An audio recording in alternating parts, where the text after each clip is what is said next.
Welcome to Hitting Home with Mike and Arif on Rogers TV. And Mike, it's always a great opportunity to be able to sit and discuss the new and exciting things that are going on in our region.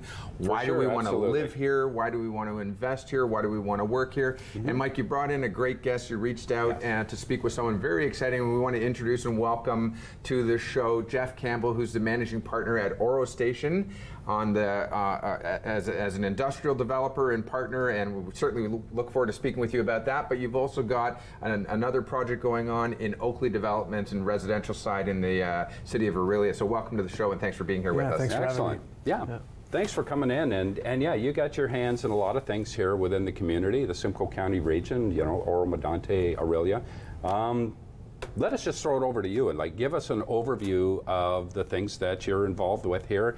And once we have a general idea there, hopefully that teases people enough, they'll stick around, and then we'll delve into some details here on all of these projects. Sure. So I guess a bit of an overview. So I moved up here about 7 years ago to Orillia to start developing there. We're seeing a lot of growth in that downtown, but it's a heritage city core that's got a lot of character, and we wanted to develop complementary projects that reflected that and made sure that we protected that character. So we've been working up there now for a few years. First project's up and done. We've got the next one. Which is the Matadash? Matadash Lofts. Our Matadash Lofts. Yeah. How many units are we talking, just to give people a frame of reference on size there, scale? Sure. That it's an entire city block in length, but it is 76, right in the heart of downtown. Yeah. Couldn't be more in the middle of downtown. But it's 76 residential units and 15,000 square feet of commercial and retail. Yeah, mixed use and some building. Interesting combinations of both, the residential and the retail, which I found. I was up showing to clients recently, showing the properties. I love just the complexion of that property, how it fits in to the downtown. It mimics the old architectural style, and tell us how did that come about? I grew up restoring Victorian homes on the weekends with my dad. So we were very much a hands-on weekend warrior construction family. My mother's an architect, so we sort of fell into it through that route. Okay. But we've always had a passion for historic buildings and restoring historic buildings. And that was initially what I started doing, was restoring old vintage hotel buildings into multi-unit. And when it came time to build Matadash Lofts, while it was a brand new building, we wanted it to ensure that it looked like it had always been a part of that community. And it does, yeah. So even little things like on the main street, we kept it at 3 stories. We were permitted to go higher, but we kept it in the same vernacular to match everything that was on the existing main street. And the result is that when you walk down Mississauga Street in Orillia, you can't even see the building until you turn the corner. Down to Colburn, is it? Onto Matadash. Matadash. And those storefronts, the commercial element to that on the main floor, tell us a little bit about those, because they're quite unique. At least they're unique to our region anyways, the combination of residential and commercial that you have built into the live-work ones, So up at the north end of the building, we have the traditional ground floor retail, but the south end, we have 6 live-work units, and these are residential units that are permitted commercial use. They're a model that's used pretty frequently in Toronto, in the sense that you get a lot of artists who are living and working from within the same space. Yes. It's newer to the region here, but especially with the pandemic, with people that are working from home, it provides an opportunity to intermix your living and your work. So the types of groups that have been going in there are things like, your lawyer. It's their home that they then open up as an office on the ground floor during the days, but at night they close those doors and it's back to being their townhome again. So it's a nice blended use. I got to ask you this question though. What you're basically telling us and the audience is that it is possible to build something new and make it fit in and blend in with the community that surrounds it. Yes. And the reason I say that in that format is that we often see a concern being raised that you're going to change our community. A new development is going to have once you go there, you can't go back. Kind of an impact on the community. It's going to change the way take away our sense of community.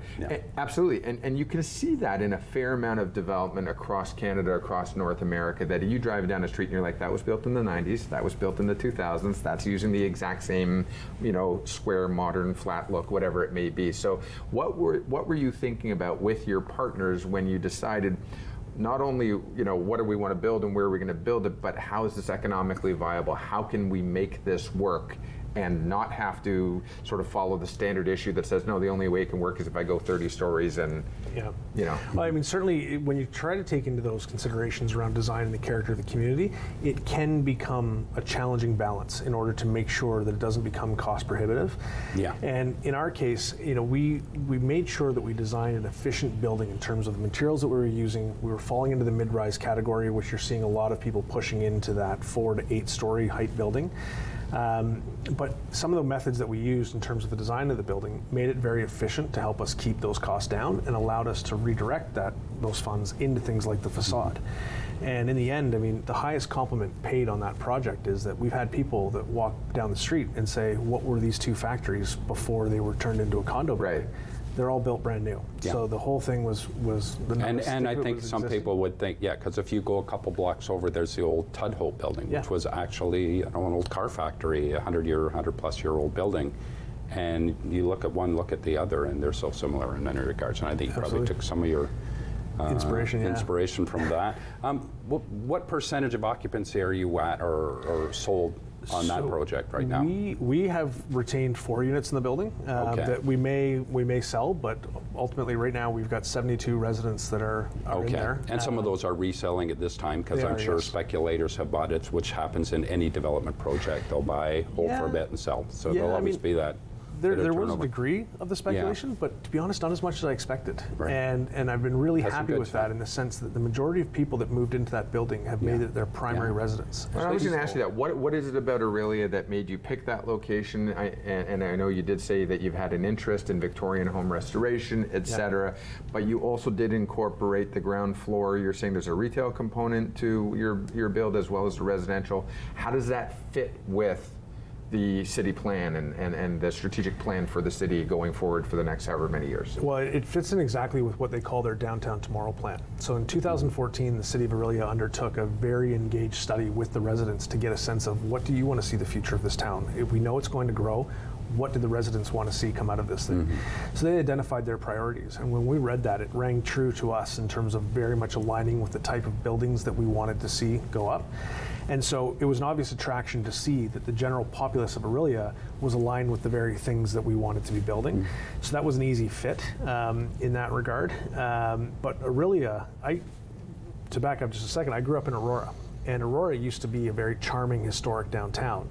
But with the development of the GTA, the sort of identity of these communities have sort of been somewhat lost. Homogenized? Homogenized, yeah. For So sure. at times it's hard to know which town you're in. And to us, that was a real shame to see some of that character be lost in Aurora. Yeah. And even here in Barrie, sorry to interrupt, but you drive around, and I have friends visiting here from Oregon, and we took a drive around the city yesterday afternoon, and they were amazed at the amount of growth, but at the same time I was feeling a little bit of, it's just more of the same block after block, a lot of the new development. There really isn't a lot of the level of character I would like to see, and I think that plays into what you're saying. Well, and with Aurelia, I mean, it is such an old city, and it was founded the same year as Canada, and it was actually quite a large city at that time because of all the industry up in the north in terms of logging and mining. Yeah. And so it has just a depth of historic homes and buildings throughout the downtown, and so there was a real opportunity, somewhat like the Distillery District in Toronto, to take this historical character community and protect it, and so that we see that. That's actually the one thing that came to mind to me when you were talking about it was it's not a gentrification, but it's a rejuvenation and a breathing life back into the Distillery District downtown Toronto. And what I wanted to ask you was, you talked about the community engagement and there was some outreach done. Oftentimes there's a bit of an us versus them relationship between members of the community and those who are coming into town with no roots into the town and looking to make a buck, and that's been well earned over the generations, right? That stigma that's been associated with it. What's your experience? What happened? I know obviously you did something different, but how did it work out? And what was the initial reception to your application, and what happened since? Well, so interestingly, we had a open house for our zoning meeting that we held at the old dealership that used to be on the property, and typically those are very consternacious meetings in terms of people coming out to voice their opposition. And yet we had, I think there were over 250 people that attended, which was overwhelming to the planning staff, and everyone was in support. And in fact, we had 3 people there with checks trying to buy units. They thought this was the open of the sales center. You're going to have developers calling you, asking you for that formula, what you learned. I think that the fact that we were relocating to Aurelia, that this wasn't just a case of seeing a market where we were going to go and exploit. And build. Yeah. We were looking to move there and to be a part of that community. And so from very early days, I was out in Aurelia meeting people in town, getting to know people, and people hearing the vision, the reason, the rationale, understanding who I was, who my family was, and what we were doing, made a huge impact because people got to know the developer. They got to know where our heart lied in terms of what we were doing. And you're what we were putting trying to a build. human face on the developer, which is often overlooked and or not put forward enough. And that's a good lesson for development. Well, I think one of the questions, that human component. One of the questions that often comes up is, okay, your sketch drawing's nice, your model looks cute, but is it actually going to be built the way that it looks in the plan? Yeah. And we hear that a lot. How well would you say you lined up? And obviously, I'm asking the wrong guy. I should be asking all of the residents. Did they get what they bargained for? But how I can close? attest. Yeah, you can. Okay, how close were you able to keep it? Oh, I'll send you. We actually have a hand-drawn watercolor rendering. So when we first started this thing, Joanne's office had actually sketched and watercolor painted what this building was going to eventually look like.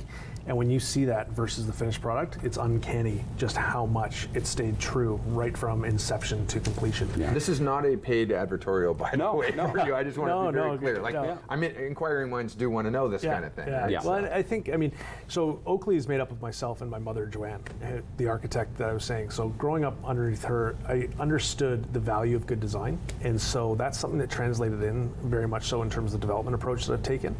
And so it was something that our integrity was very, it was important to us to maintain that all the way through the project and see a finished product that looked just like what we intended and presented at the start. Perfect. Very good. Mike, we do have to go to break. I think we could do a whole show on this and maybe, what do they call it? Teach a master class on how to go move into an established community and stay with it. But we do have to go to break. When we come back on the other side of the break, let's switch gears though and talk about another project that you've been actively working on for a number of years, and that's the Oro Station project. This is exciting. This is exciting. You'll want to stay in. You definitely want tuned in for this. Yes. Absolutely. So when we come back from the break, we'll figure out what is it. What are some of the hurdles and what does the future look like with the Oro Station project? But Geoffrey Campbell, thanks for being here with us, and stay with us on the other side of the break. We'll be right back.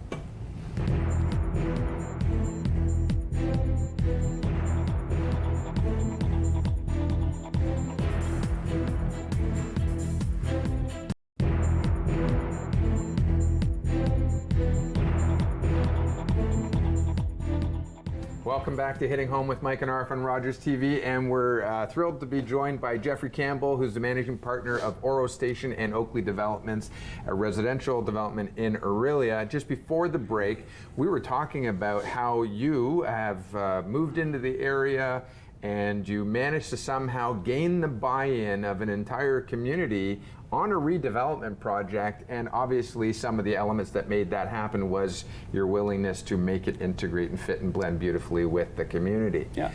I think before we talk about, and I'll throw this out, I know we teased you that we're going to talk about Oro Station, and that's an exciting project that also has required some buy-in. Let's touch on just real quick before we switch over to that about the ability to get the buy-in, and really where did the buy-in come from? Mike, you had a great question in the break. Well, and we discussed it on the break, and I was surprised to learn the answer to the question because I had asked you, and I'll ask you here again. Where the majority of the buyers for the Matadach project? Matchadash. I'll get it before the end of the show. You didn't come up with that name, by the way. There's some history behind the name. That's the street we're on. Yeah, there you go. But where are the buyers? Because I think most people would assume above a certain price, right? And there's some evidence of this, certainly in Barrie, that higher end stuff, it's all GTA, deep pocket people coming in and buying up all our housing stock. But I put that question to you, expecting that same answer. But tell me what you.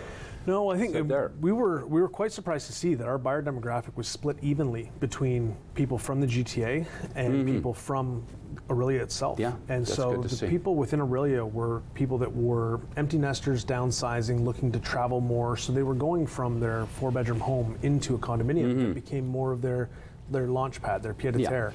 and that they could now move and travel and enjoy life more.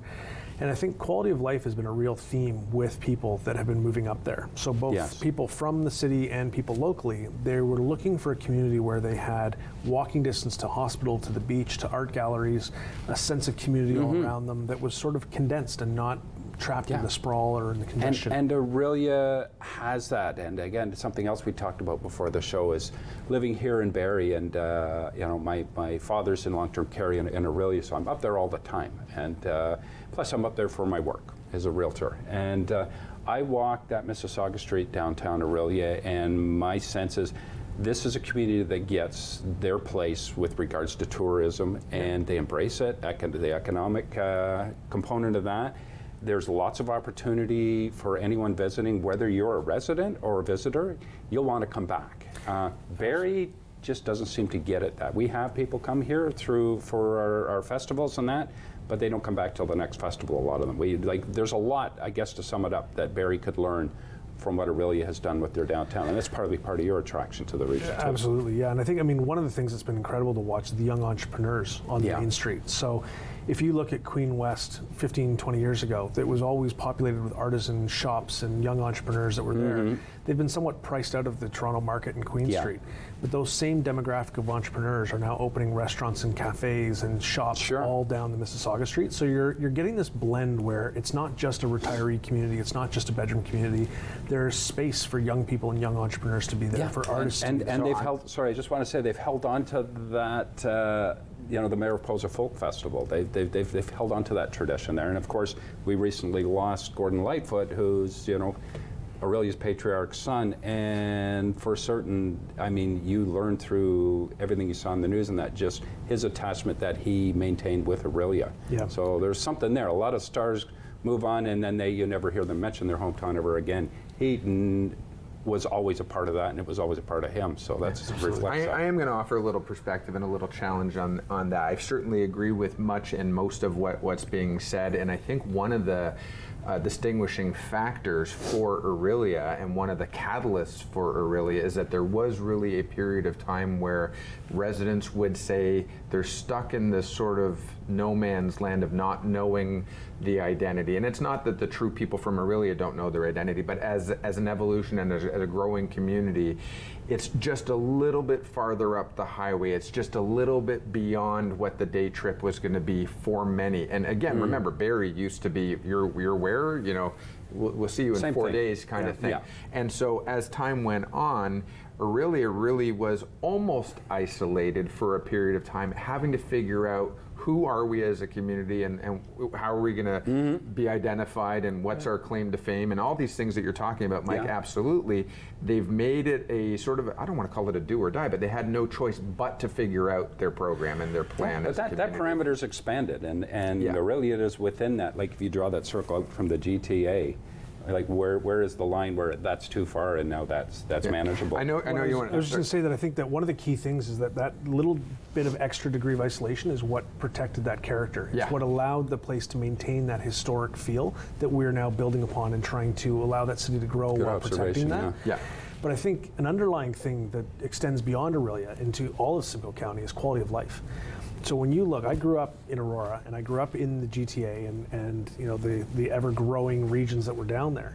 And I think one thing that has made people start to look at Simcoe County, whether it be Barrie, Oro Medonte, any of the townships that are here, is that they're looking at the quality of life opportunities of being here, because you do have the services of hospitals, you do have the things that you need from a city, your large Costco's, your grocery stores, etc.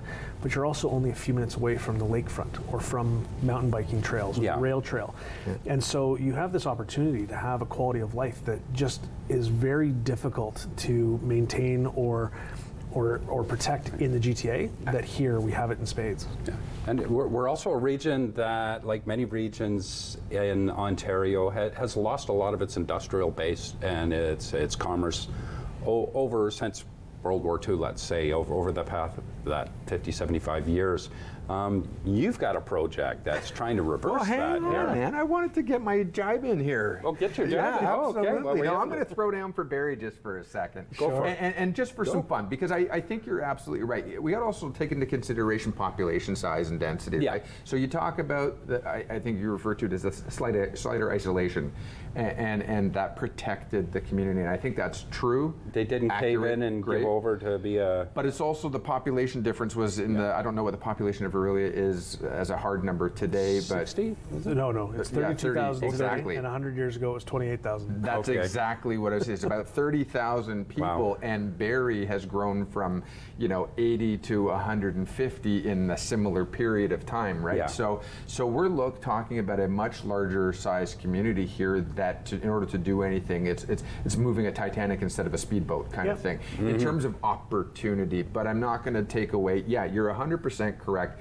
There is opportunity for local councillors and stakeholders and tourism directors, et cetera, other people who have a vested interest in the community to learn from what other communities are doing. Aurelia's got a beautiful waterfront and they're protecting the heritage. So, again, it is a bit of a different, it's not apples to apples, and I do think that there is a fairly significant effort that just takes that much longer to move the needle here. But vision, regardless, plays an important role in that. 100%, and I do see that that's going to happen. Yeah. But now I want to let you segue. Sorry, Well, yeah, I had to throw that in I there. appreciate that, and with that, I mean, you're Oro Station is. I'm thrilled with this, and I have been since I first learned of it, coming to Barrie a few years back. Tell us a little bit. Well, tell us a lot about this. And maybe even before we get into that, just tell, as a new business entity coming into a community, into the region of Oro Medonte, were you met with a lot of resistance, and how would that resistance or some of those challenges, the bureaucracy and everything else, and then dealing with the community, what level of that did you see, and how would it compare to, say, when you're bringing forward a proposal for a downtown condominium development? Sure. So I think in terms of building in Aurelia, I mean, we're building in the urban core, and we had a well-established plan through the Downtown Tomorrow plan, which led to their whole planning regime within Aurelia was quite set. And so the fact that we were fitting in that, it made it very easy. It was You had a lot of support from within the community, which is not always the case for new developments. For sure. But in that case, it was very much round peg, round hole. Yeah. Oro Station is something very unique. And so I don't know if you want me to segue a little bit into what Oro Station is. Yeah, but do it. Yeah. It's an automotive industrial park, or innovation park that's being built across from the Lake Simcoe Regional Airport. Yeah. And so it's over 200 acres, consists of 700,000 square feet of buildings, and most excitingly, This is not manufactured. It's not GM in Oshawa, as you see from the highway. This is this is small medium enterprise. Yeah. So this is focused on automotive innovation, Yeah. and so we've got there's Design and 700,000 development, research development, but most importantly is also education. And there's 700,000 square feet of buildings, but then most exciting is that we have a 4.1 kilometer 700,000 square foot. in total, And that's not going to fall under 4.1 one kilometer brand. 4.1 kilometer FIA Grade 3 racetrack. Okay. So what does that mean to somebody who doesn't know what that means? Sure. So the FIA is the global governing body of motorsports out of France. Okay. And so they control the rules of F1. They control the rules around how circuits get designed, which is really around safety. And so we've designed to the international standards for what's called Grade 3. That's not designed for F1 cars. It's not designed for the big events. It's designed for road cars. And so we know that our systems, our track has been designed to an element of safety standards that will make it safe operation for all types of road vehicles that are out there. And who's going to be using that track? Well, so I mean, it's a mixed in terms of there are a degree of enthusiasts that will be out there. So if you see the sports cars that are coming out now, so many of them are becoming so fast that you can't really use them on public roads. And as we're moving to autonomous vehicles, Some of the and electric EVs, vehicles have even that. some of them, 0 to 60 in a second and a lightning half. fast, yeah. But we're seeing a shift whereby our transportation sector is becoming more focused on, whether it be alternative energies or autonomous vehicles, you're going to see more structure around transportation. And we're just at the forefront of all of that. Yeah, so in time, the sports car and classic car world will move to these private properties in order to be able to use them. And this is unprecedented throughout the world. What you the track? No, I mean the track exists in model, but concept. blending it into this ecosystem with the business park. And so for us, having that innovation park is a critical component because it provides opportunity for small, medium enterprise in Canada that is working in EV and working in autonomous to be testing on site. So they'll be using that track to test new technologies, to demonstrate products that they're building. And that innovation, for those who don't know, Ontario, the backbone of our economy is the automotive sector. Yeah. And we're very fortunate to see that coming back certainly with regionally. strength. Yeah. Well, regionally within Simcoe County, but provincially, we're seeing it come back with the announcements of VW and the conversions of the Ford plant. There are so many exciting new investments in traditional manufacturing. But in order for us to really advance there, we need to have a center where we can deal with innovation, that our small companies are coming up with developing new technologies that will eventually filter their way into the larger manufacturing sector. So I think we're going to have a long conversation on this, and it's very exciting. I think the takeaway, though, and what I want to do is, if it's okay with you guys, when we come back from the break, let's talk about beyond just sort of the buildings and the track and things that are going on, what is the actual impact? What is the actual significance of what's actually happening in here in this region? It's not just another development coming in. It actually has a national implication. It has a global implication in terms of putting this region on the map.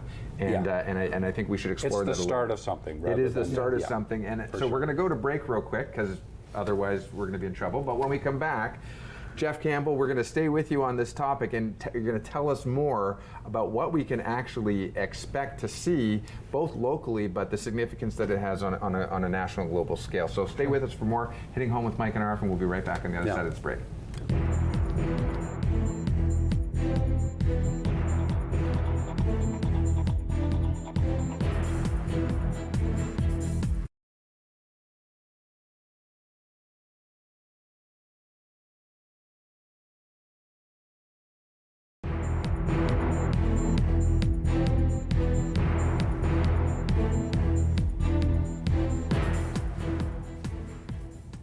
And welcome back to Hitting Home with Mike and Arif on Rogers TV. And Geoff Campbell, Oro Station Managing Partner.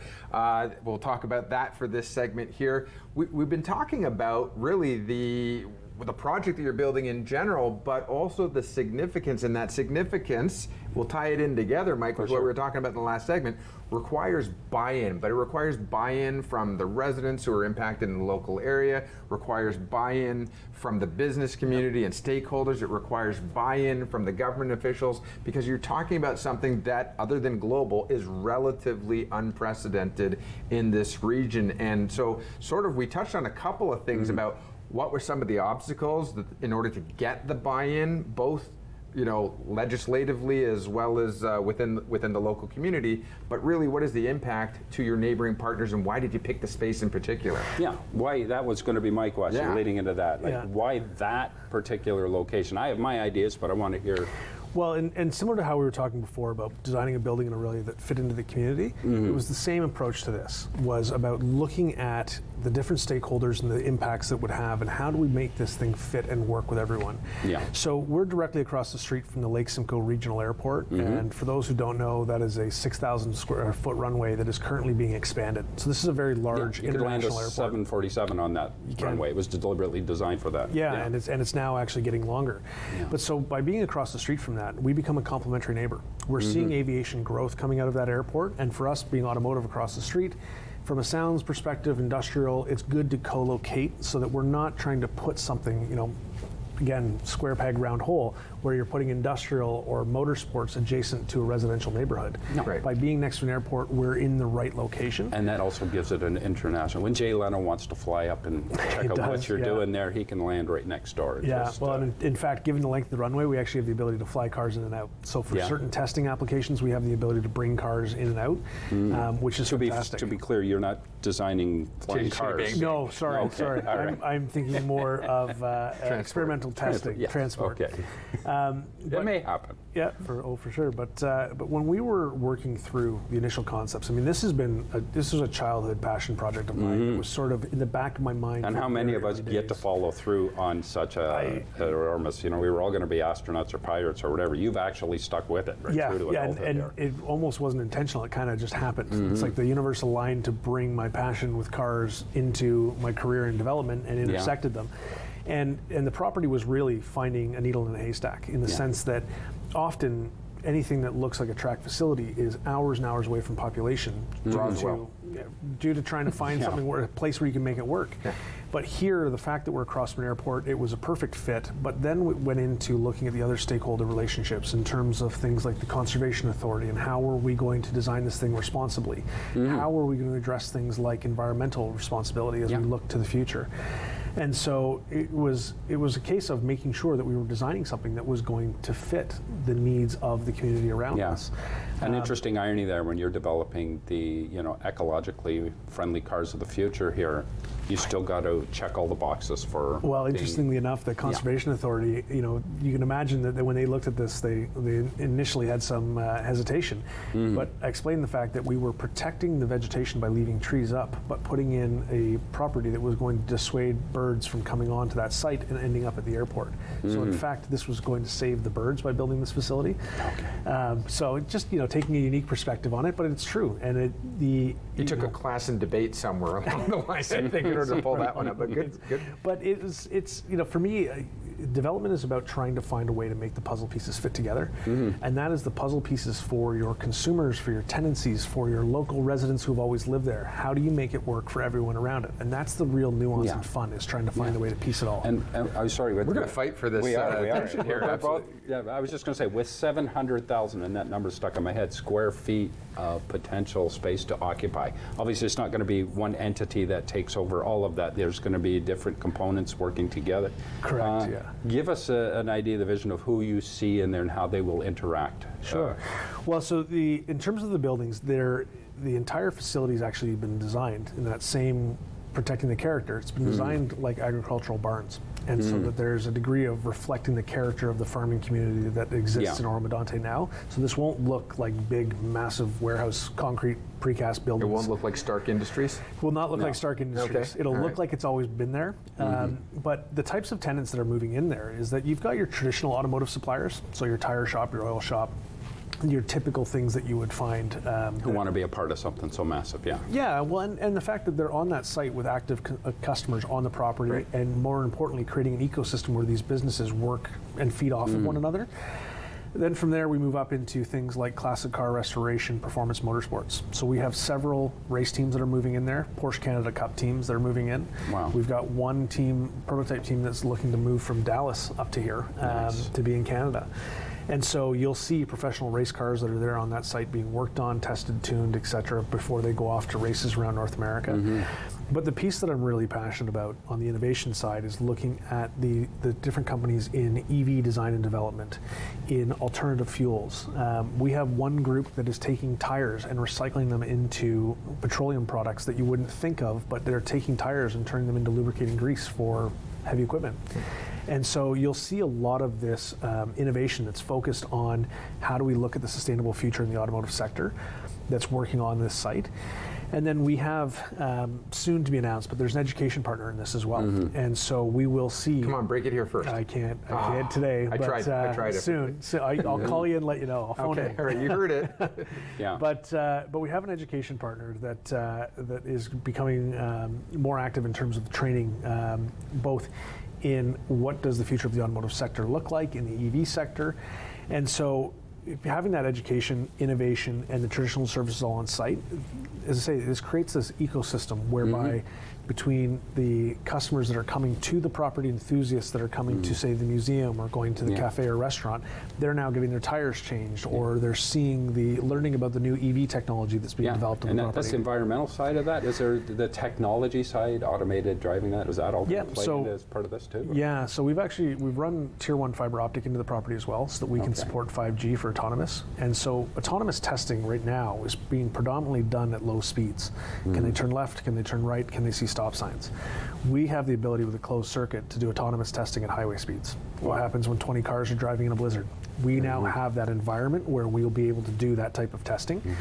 And we've actually designed the circuit with what's called an IntelliTrack. So it has fiber optic and camera systems around the entire track that can have sensors put onto that backbone that creates this lab type environment in the automotive sector. Wait, yeah, I thought you said that this wasn't going to be Stark Industries. And now you're telling me it's basically Stark Industries. Stark Industries, but looks historic. Okay, so with that in mind though, one of the things that you said before we began this discussion on the show, and I thought that sort of resonated with me, is that what's interesting is that in most cases, these prototype vehicles and this testing that happens with the big automakers with these modern and futuristic vehicles, usually, more than often than not, is what's actually setting the tone for what's going to come down the road in a few years. Absolutely. Yeah, I mean, motorsport's a perfect example of that, in the sense that that is where technology is developed in the automotive sector, even down to things as simple as ABS brakes were invented in F1, and so was the rearview mirror, because somebody saw a need for it in a race to know who was coming up behind them, and now they just become commonplace in every vehicle that we own.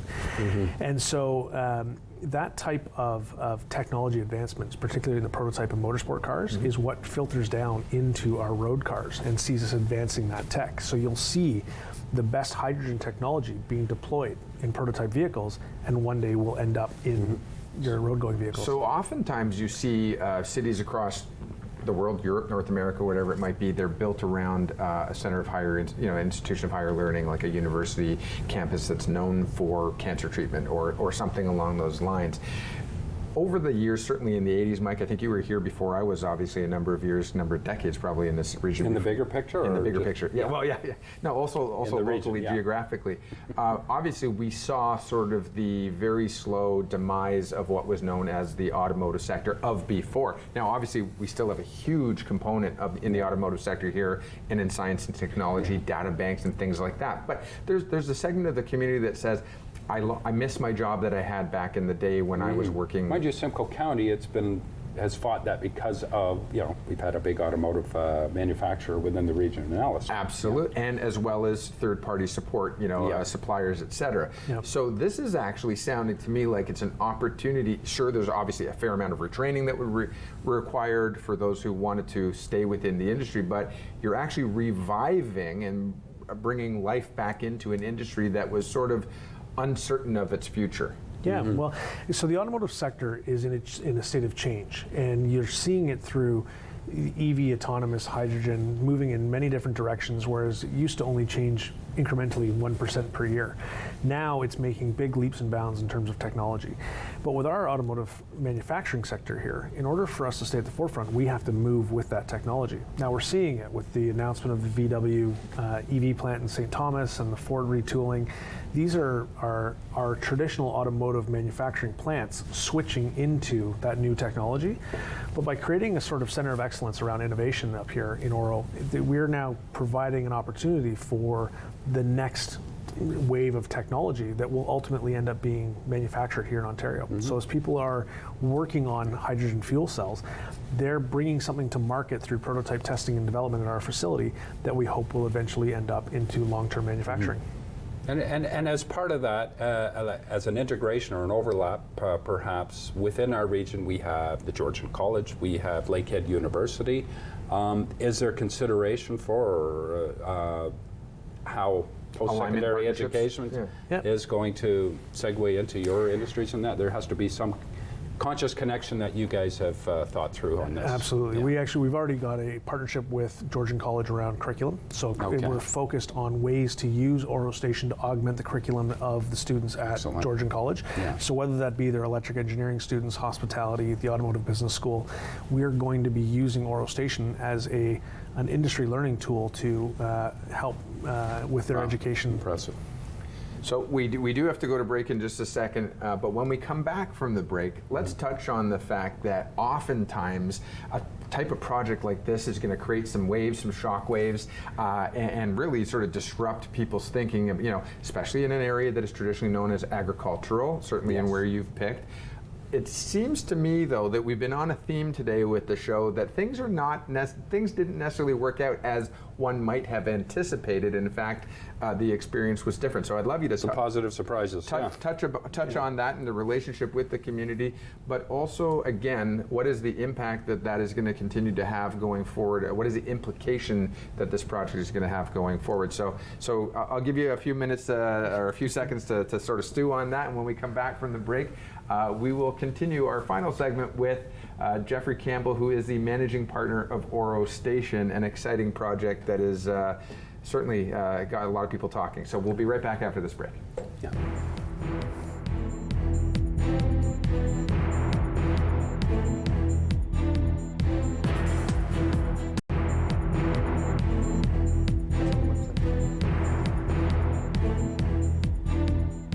And welcome back to Hitting Home with Mike and Arif on Rogers TV. Our guest today, Geoff Campbell, who is the managing partner at Oro Station, an exciting project. And we've been talking about the buy-in, we've been talking about the implication, we've been talking about the perceived challenges and the opportunities that innovation bring about. Now, when you picked this site, you said it was a needle in the haystack. You could have picked something down in the GTA. You talk about proximity to science and tech and the importance of an airport, and yet you chose to move to Simcoe County. Touch on that. Well, I mean, in terms of the location, I mean, we talked earlier about the quality of life up here. I mean, there's obvious reasons for that and for why I'd want to be up here in this area. But the key here was about having a large tract of land so close to a complementary neighbor being the airport. And so that created the perfect synergy. To do something like this next to Pearson, the value of the land, the proximity to residents, it would just be far too much of a challenge in order to try and find the ability to put that there. Cost prohibitive. But also, you know, when we talked about trying to find the ways to make the puzzle pieces all fit together, when you're looking up here and you've got sort of a blank canvas of industrial land available across from an airport, it allows you to sort of create and set that tone, as opposed to trying to make something work into an existing established industrial area. Go ahead. I was just going to say, and you look at the process of any type of project that's a land-based project involving real estate. There are steps, there are hurdles, and with regards to this project, you faced some of those hurdles, and I think through your own words, you said that those challenges weren't as scary as anticipated. Like, you were probably pleasantly surprised at how the public has embraced, and even, you know, the different levels of government. Tell us a little bit about that and some of the players that you've had to interact with who've helped to get this closer and closer to shovels in the ground here. Well, so I mean, we started with Oro Medonte, with the township, and we were very fortunate to find unanimous support from that council in terms of what that we were looking to. That was with the previous council, and there's a whole new council in there now. Obviously, we've had the election, a lot of new faces, and they're on board as well. They are picking up on that. Yeah, so same degree of support coming out of Oro Medonte. They really see the opportunity from the employment perspective, in terms of providing a catalyst to job growth in the region, as well as a bit of a tourist destination that puts them on the map globally, working with international manufacturers, OEMs that are coming in with this prototype testing. There's a lot of international exposure that goes along with that. What about neighbors? Have you seen resistance and what people might be concerned with? Noise or environment? Have you heard from Margaret Atwood yet? No, not yet. But generally speaking, I mean, the neighbors have been incredibly in support. In fact, we've seen people from outside our local region that have sort of said, well, the neighbors aren't going to be very happy with this, and almost taking a negative stance, only for our very neighbors to combat them and say, what are you talking about? Like, we couldn't wait to see this thing There's an expectation that this is going to come across as like a drag strip. And it actually, you wanted to talk about, I think, the fact that this is anything but. There's some protocols, given the designation associated with it, that would kind of And kudos to you for getting the message out and not allowing it to default to those worst case scenarios, which can often happen, and then you lose control of your message at that point. You managed to. But even in the design, I mean, we take into consideration the sound into the design. So we do sound studies where we're looking at the impacts of sound around us. Now, again, we have that airport across the street, which is a much airport. Worse. You got Burroughs Creek. Burroughs Creek's on the other side of us. We're actually the quieter of the group. The three, But we still take it into consideration to ensure that we're not negatively impacting people around us through things like sound. But to your point, Arif, that yes, this is an FIA track, so it is an internationally sanctioned circuit. So we have things like the vehicles that are out there are tech inspected, they are properly maintained, they are proper motor cars, both from the motorsport racing perspective. But on the prototype and testing, those are obviously a little bit different, but prototype testing cars are very expensive pieces of equipment that are very well maintained. These are not drag strip cars going out. I'm not part of your marketing team. We're fighting. We really are fighting this. I am not part of your marketing team here. But one of the things that it keeps coming back to me. We're talking about generational interest. We're talking about radical restorations of hot rods and older vehicles, right up to the newest and greatest futuristic EV autonomous vehicles. You're talking about working within the community, an opportunity for next generation people coming through the college and university system to be able to participate. I'm thinking unicorn right now. There's got to be a fly in the ointment. What's the fly in the ointment? And if I'm interested and I want to be a part of the program, I want to see what's going on, but I've got no business being on that site. Am I going into some sort of a high gated security community community? Yeah, so a lot of people have speculated on that and said that, expecting this to be closed, gated, that it's not access to anyone, but that's actually quite the opposite. The commercial park, and this is built on a model from Bicester Heritage in the UK, Monday to Friday, it's a traditional business park. These companies are in there working on whatever their projects are, whatever their businesses do. But come the weekends, the gates open up and it's suddenly cars and coffee and people walking the grounds. They're going to car shows. They're seeing, it's a congregation place where it's, I call it the apex of art and engineering, because it creates a center that enthusiasts can come and explore both the historic in terms of classic car restorations, the radicals of the world and things of that nature, but also see the new tech that's being developed. So in a typical day, even during the week, you may walk that grounds going to the cafe and see an autonomous car go by you as it goes by a 69 Shelby Mustang that's sitting on the side of the road. And so you get this real interesting cross-section of the history of all things automotive, as well as the future. And we are a car community. I mean, across the road you had, what was it, Shaw's that had their summer flea market, auto flea market every year, forever. Go into any little town in Simcoe County on a Wednesday night or a Saturday night, and you're sure to find car enthusiasts showing off their classic cars and all gathered together. The donut shop, Burger King, down at the lake in Barrie, they do it all the time. So that it's not like you have to rewrite the book on auto enthusiasm in the region. It's there, and it's always been there. Yeah, it's amazing to see just how in depth the automotive I'm curious community at is. The other end of the scale, like, I don't even know how to put this into a question here, but within the car enthusiast community, there are some celebrity types. Jay Leno comes to mind, but there's many others who are that are car hobbyists. Is there anybody you're thinking to or have approached that may be like almost a mascot for you guys or wants to get behind you guys? So interestingly, we've actually taken the approach where we're not looking to have a specific mascot, in the sense that this place is a community for all things automotive. It's for the innovators, it's for the enthusiasts, it's for the researchers. That might cheapen it somehow. Yeah. Well, you don't want to try and, by associating it to a brand, it's sort of like you're exclusive or putting a specific personality to it, whereby instead we have it open that a number of these personalities are all actually, of them are welcome. They're all welcome, but for example, we have there are private condos available for sale there that are being purchased by these enthusiasts to store their cars on the west side of the property. Wow. One of them, we have a former F1 driver who's purchased one. So you will see some prominent names that are there, but they're the type that they're coming to be members of the community, not to be the mascot. So we have for the last several years sort of earmarked ourselves and our show as a real estate related show, but obviously real estate is impacted by and impacts the economy in the entire surrounding region.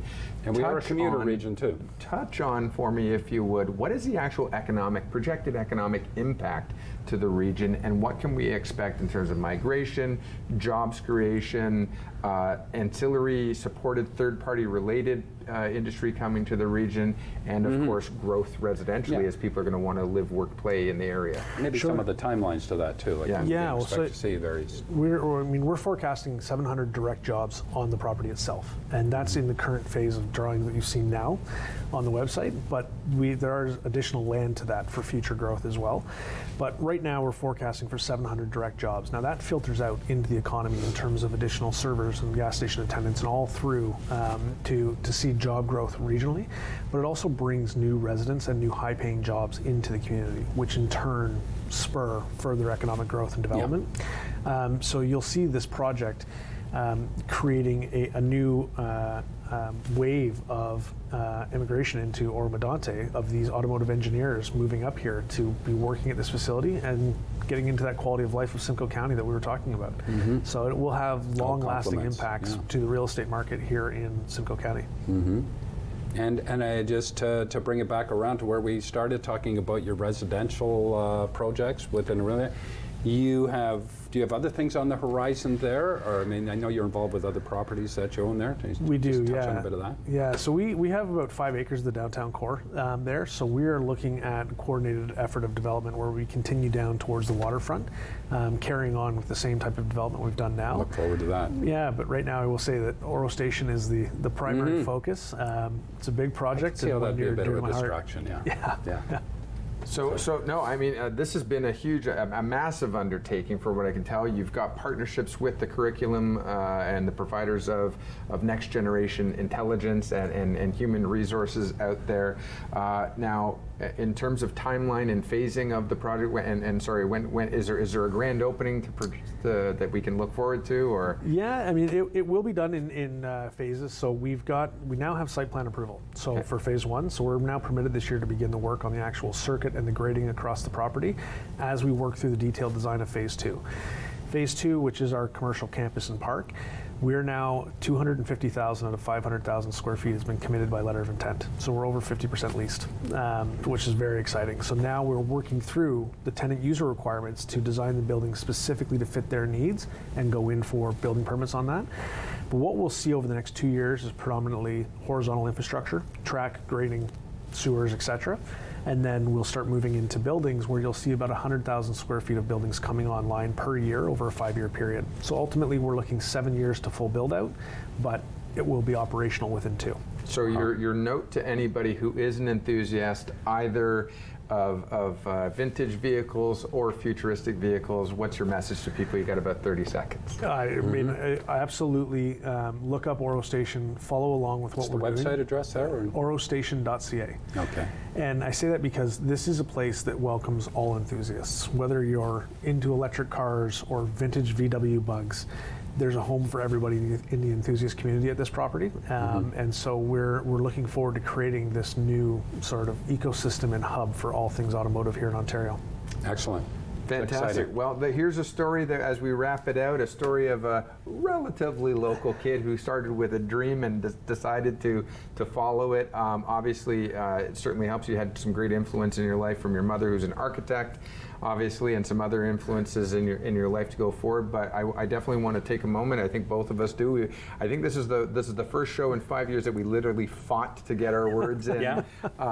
Maybe it's the boyish thing about we both like cars and stuff. It's exciting. Yeah, for sure. You going, but Mike, wrap it out. It's been a great show, and and we've touched on a lot. And I mean, you've offered some optimism and enthusiasm for the community with regards to, the picture of where we're going here. I mean, there's lots of opportunity in here, lots of growth, and you're bringing an added component to that. That's pretty exciting. And with that in mind, we wish you all the best. We really thank you for joining us on the show, and we'll see you next time on Heading Home with Mike and Arif.